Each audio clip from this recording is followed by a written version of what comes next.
Hey guys, Studley, Kansas here, and based on some of y'all's comments from my Satisfactory main bus tutorial, I thought some of you might appreciate it if I took a few steps back and looked a little closer at the earlier stages of the game. Depending on your particular aptitude, Satisfactory can become overwhelming at times, almost to the point of not being able to enjoy the game. One minute you're admiring your busy factory, pleased with yourself and your ability to wrangle these machines into mechanical obedience. The next, your brain is on fire from trying to determine just how exactly you're supposed to turn this into this. We've all been there, but it doesn't have to be that hard. There are ways of looking at and managing this complexity in bite-sized pieces so that anyone with the desire to do so can build as big as they want without having to spend all their free time crunching numbers and scratching their head. In order to help with this problem, I've decided to start a brand new save in Satisfactory and put together a series of tutorials focused on different stages of the game that people may be struggling with. Starting with the early game when you're stuck building in the grass and moving forward through coal, your first proper base setup, oil, and beyond. With that being said, let's get started with the first tutorial, which is focused on the early game. Since the early game in Satisfactory is fairly straightforward, I'm not going to spend too much time here, but rather than skip it entirely, I've decided to put together a list of tips and techniques that you can start applying early and will hopefully find useful throughout the game, starting with keyboard and mouse shortcuts. If you're not into learning fancy keyboard stuff, that's fine, and you'll be glad to know that I manually bookmark all my videos to make it easy to skip to the parts that you are interested in. You start the game with hotbar 1 being active, and the keyboard shortcuts default to 1 through 10. Rather than take my eyes off the screen and reach across the keyboard to hit anything past 5, I like to remap 6 through 10 as Shift 1 through Shift 5. Once this change is committed to muscle memory, I find I'm able to easily reach any hotbar item I need without breaking my concentration, which is far more valuable to me than the half second I'm saving by not reaching across the keyboard. Speaking of hotbars, if you didn't know this already, you have 10 of them, which can easily be switched between by holding Alt and scrolling the mouse wheel. It pays to put some thought into how you want to organize your bars in a way that fits your style and makes it easy to find what you need for any given task. Also keep in mind that Update 4 added the Quick Switch feature, which lets you easily switch between items of the same type. In the past, you'd have to have separate slots for each type of belt, each type of power pole, each type of production building, etc. But now with Quick Switch, you only need one slot per item type, which makes managing your bars way easier than before. I've got hundreds of hours in this game and didn't learn this one until my 8-year-old daughter discovered it by accident and generously shared her knowledge. You can toggle handcrafting on and off with the spacebar. This is extremely handy in the early game when you're forced to do a fair bit of handcrafting, as I'm sure you can appreciate. This next tip is right there on the inventory screen, but in case you missed the fine print, I'm going to give it a quick mention. Shift-clicking an item moves the whole stack, whether it's from your inventory into a box or a machine or vice versa. Control-clicking an item works in the same way, except it tries to move all items of the same type, which is real handy when you're moving stuff around between boxes or emptying your pockets after returning to your factory. Also, if you're not aware, you can drag stuff to this trash can to delete it, but if you're holding control while you drag, you'll delete all items of the same type. Very handy when you're out farming mycelium and you need to get rid of all the limestone and silica, or you're dismantling your grass factory and you don't want to spend hours waiting on an awesome sink to chew up 4,800 iron plates in return for a nickel. Speaking of that grass factory, while it may be tempting to handcraft certain items rather than go through the trouble of automating them, I'm going to highly recommend that you do automate everything you can as soon as you can. It is, after all, a factory building game, and having a box slowly fill up with modular frames while you're out communing with nature is far more satisfying than staring at this screen for 10 minutes. With very few exceptions, there isn't an item in this game that you aren't eventually going to need a mountain of if you continue to play into the late game or even the middle game for that matter. So, the earlier you automate, the more staring at this screen you're saving yourself. And I don't have to tell you that you didn't spend 30 bucks on this game, so you could see how long you could hold the mouse button down before you get bored and go back to Hello Kitty Island Adventure. Speaking of automating, that includes biomass and solid biofuel. Anything beyond the smallest factory is going to mow through these like candy, and for the low price of 3 storage boxes, 3 constructors, a few belts, and 5 minutes, you can turn a boring and time-consuming process of hammering leaves into cylinders to one where you just drop some crap in a box and come back later. Don't forget to upgrade the belts to Mark IIs when you unlock them to speed up the process. Concrete deserves special mention because of the huge amount of it you're going to need soon to start building your first big factory and possibly some sort of road network if that's your thing. It's worth slapping down a few extra concrete outposts while you're out and about. No need to run long belts all over the place. You can just dump them in boxes nearby, and when the time comes, you won't be short on concrete. Even though you're not going to need them for a while, it makes sense to unlock and automate AI limiters early on for 2 reasons. 1, you will eventually need them to set up a smart belt at your main factory when the time comes, and 2, they're worth a ton of points in the awesome sink. So I recommend just feeding them into a box, taking what you need and dumping the rest in the sink, or if you want to get fancy, you can put a bunch of concrete or some other cheap item in here to take up these other slots, put in a smart splitter, and set the box's output to AI limiters and the sink output to overflow. This way the box will fill up after only a stack or 2, and the rest will sink automatically. In this game, it pays to be lazy.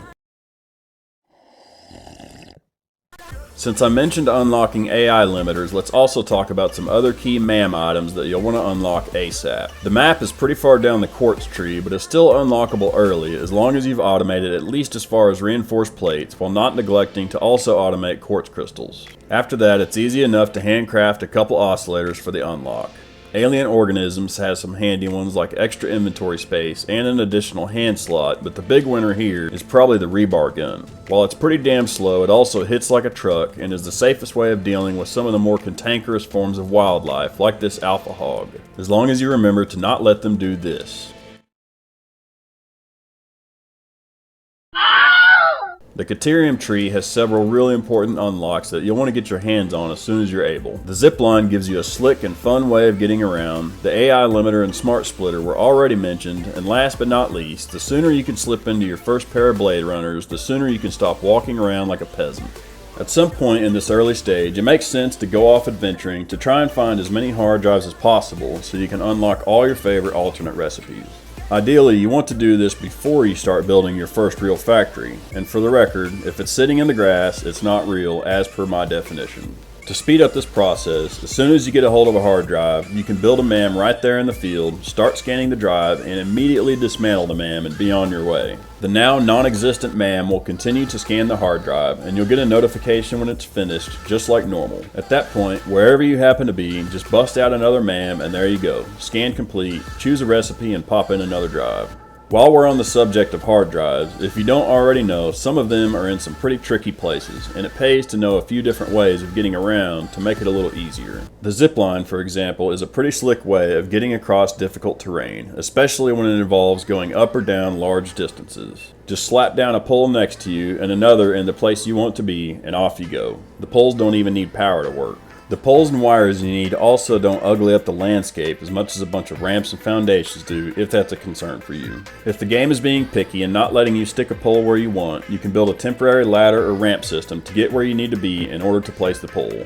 On that note, if you mostly just need to go straight up and you don't think you'll be coming back this way, you can skip the whole pole building process and just build a super tall stack of conveyor poles. This is pretty quick to do with or without the Smart Mod, but Smart Mod lets you build the stack all at once rather than one at a time, which gives you the option of mass dismantling the stack as you climb up it to save you the hassle of dismantling it later, assuming you don't like leaving giant stacks of poles around your world. Another quick way of gaining altitude is a series of 8x8 double ramps, which you can slap down with the Smart Mod in about 4 seconds, but which also doesn't take too long to build without it. Again, the Smart Mod gives you the advantage of being able to dismantle as you go to save materials and keep from cluttering up the landscape. If you come across a drop pod that you don't have what you need to open it, it's helpful to stick a beacon there and name it after what the pod needs to be opened, so you have a nice little reminder for later when you do have that item. A lot of drop pods need power to open, some as much as 420 megawatts, and rather than drag miles of power lines everywhere, you can just carry around a couple stacks of rods, plates, and concrete, as well as a stack each of cable and wire, and you'll be able to build biomass burners wherever you need them and take them down as soon as you're done. For fuel, I always carry a little solid biofuel with me for the occasional chainsawing that needs done, but if you don't have that, you can always just make a quick pile of biomass out of a carapace. The generators only need to run for a few seconds, so even a few handfuls of leaves will do in a pinch.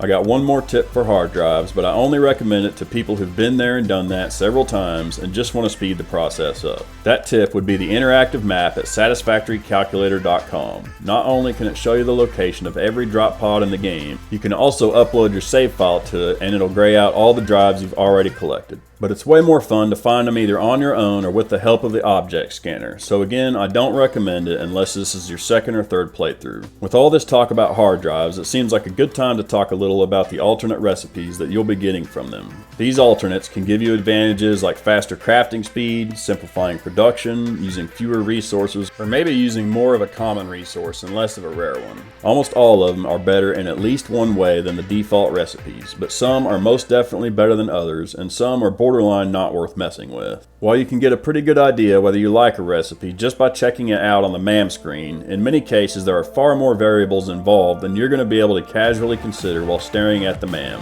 And in those cases, you've either got to do the math yourself, or you can be lazy like me and let somebody else do the work. If you want to take the lazy route, I recommend this Reddit post by user Crixomix, which can be found either by searching for Satisfactory alternate recipe tier list, or by clicking the link in the description. This fella really went the extra mile in doing his homework. He considers every possible variable before assigning a letter grade to every recipe in the game, then sums them up with a short paragraph that generally makes it easy to decide which you prefer. If you really want to look at some numbers, he's even got a link to his spreadsheet so you can look and decide for yourself. Two other resources that aren't to be missed are the Wiki at satisfactory.fandom.com and the built-in Codex, which you can pull up in-game by pressing X.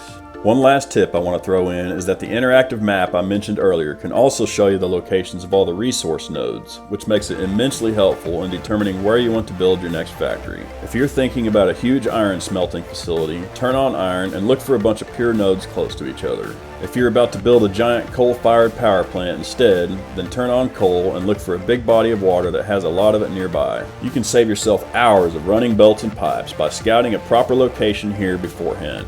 Similarly to the hard drives, this does take away some of the fun of using the scanner and exploring the map the old-fashioned way. But if this is your second or third time through, you're probably more concerned about saving those hours than you are about missing out on map exploration. Well, that's all I got for the early game. If you're like me, you're ready to get out of this grass and start building the stuff that looks halfway decent. But there's one big step we need to take before we're ready for that, and that's the transition to coal power, which will be the topic of my next tutorial. In the meantime, I hope you enjoyed the video and have yourselves a satisfactory day.